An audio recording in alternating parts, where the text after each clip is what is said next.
I would have a lot more sympathy for these people because I think they're not all Hamas supporters, Rowan. There are people there who are just very much simpletons, like I said. Well, you could call them useful idiots. If we've got to this point after 2 years and you still don't get it, you're a simpleton.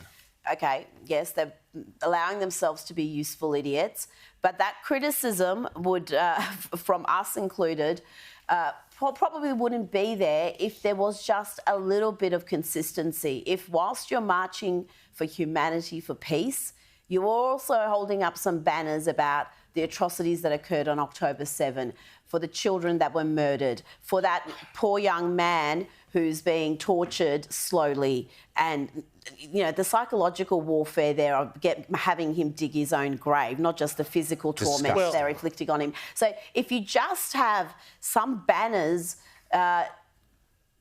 disavowing Hamas, a terrorist group, saying something about the victims across the board, I think a lot more Australians would be sympathetic. But it's the fact that we've seen throughout the last 2 years, these protests, they are not acknowledging that. In fact, if someone turns up with an anti-Hamas banner, they get attacked. Well, James, here's the thing, you know, it's all very well and good to say that, you know, not everybody on this bridge is going to be pro-Hamas. And I'm sure in their hearts, many of them believe that they're not pro-Hamas. But the fact of the matter is that the whole push that is being seen right now, not just from these protesters, but from politicians around the world, including Emmanuel Macron, the Canadian leader, Keir Starmer in Britain, for recognizing a Palestinian state. And let's keep in mind here that Albanese and Jim Chalmers have said, you know, it's not a matter of when, if, but rather when Australia goes down this road.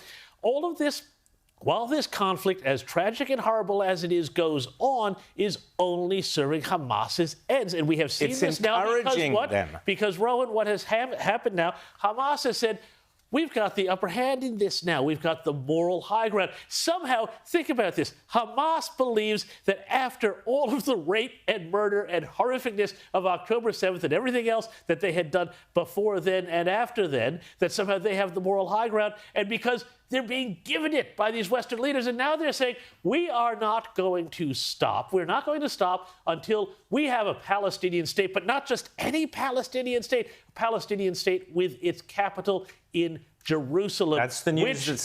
Which is, to me, what that says, that doesn't include, that's not a two-state solution. No, that's not a Jewish state there. That is just a Hamas-run terrorist state with Jerusalem as their capital. And you know what? This is what the West is giving them. Yeah, let me just spell it out. Sorry, Rita. The UK Telegraph have reported that Hamas have now come out just in the last few hours and said that they will not stop now. They will not lay down their weapons or do anything. They will not stop until they have Jerusalem as the capital of a Palestinian state that occupies all of the current area of Israel. So that is what you have done, Anthony Albanese, Penny Wong, Jim Chalmers, Keir Starmer, Emmanuel Macron, Mark Carney. You have done this, and every single person marching on the bridge today is doing this. You're encouraging the perpetration of this horror, show. You are doing it. You're the ones responsible, and you should be so ashamed of yourself. Hamas have now, as James said, got the moral high ground because of you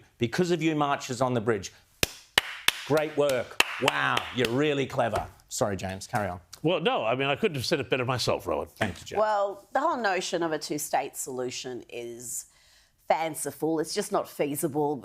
It doesn't matter if post-Hamas, what happens if that population there votes for another Hamas 2.0 that wants to eradicate Israel, wants to get rid of the Jewish community, then you're not going to be able to have a two-state solution. You can't have a two-state solution when one side wants to destroy the other side. So we've got to start being realistic when we talk about these things, because it's all very good and well to say that's the ideal, that's what we're aiming for. It's not a matter of if, it's a matter of when.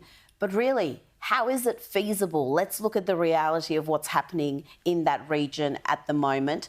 Well, it is interesting, though, if you look at this. You mentioned the European leaders, from Starmer to Macron and others, who are giving comfort to Hamas.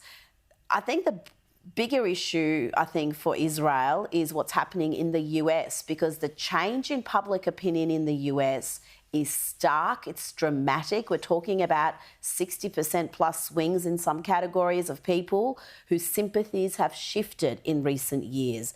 And that is very significant. And you can't ignore that. You can't say, well, they're wrong. This is public opinion, and it's powerful, and it definitely is something that politicians are going to be looking at. So going forward, that's something that also has to be taken into consideration. I think so many Australians are just sick of foreign conflicts, foreign hatreds being imported here and shoved in our faces. That's another issue that you've got to be honest about. So many Australians just have their own issues. They've got a cost of living crisis. We've got all sorts of societal issues here. Do we really need to be importing foreign hatred? No, but I'll pick you up on that. Sorry, you go, James. I was going to say one other thing, though. You talk about support in the United States slipping away from Israel. One of the other interesting things that we've had this week is that support for Hamas in the Arab world has also been absolutely melting away. And in fact, this week, this here is going to be the real key to peace. And this is, let's not take our eyes off the prize here, which is the whole realignment of the Middle East, that the Abraham Accords diplomacy that Trump started in his first term and that is continuing in this term is continuing with.